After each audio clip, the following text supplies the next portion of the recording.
一個陽光普照嘅早上，森林嘅朋友仔正喺度忙於收集冬天嘅食物，小烏龜都好努力，只係慢咗少少。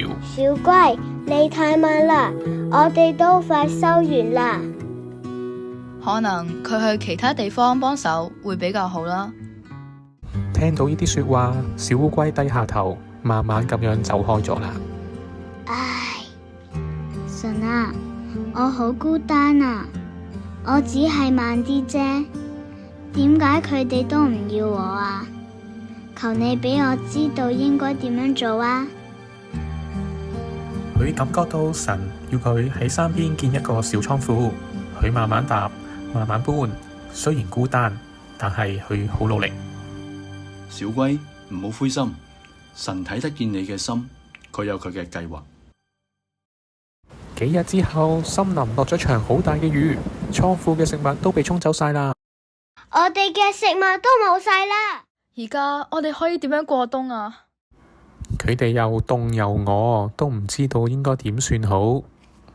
貓頭鷹叔叔飛上天空，喺山上見到一個小倉庫。嗰度小龜嘅地方啊！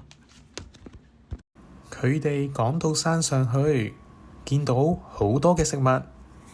哇，小龜，你呢度冇俾水浸晒喎，我一個人食唔晒，大家一齊食啦。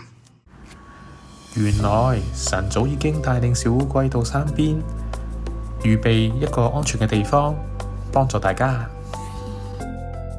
小龜，對唔住啊，我唔應該嫌你慢。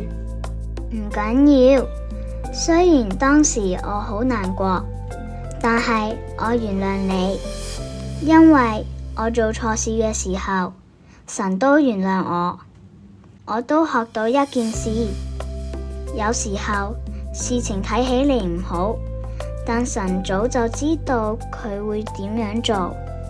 自此之後，佢哋唔再笑小烏龜啦。佢哋學會無論遇到咩事，神都掌管，神嘅意思係最好嘅。就好似約瑟喺埃及嘅故事，神讓約瑟經歷咗好多嘅事情，其實當中都有佢嘅美意喺入邊。神嘅意思原是好的。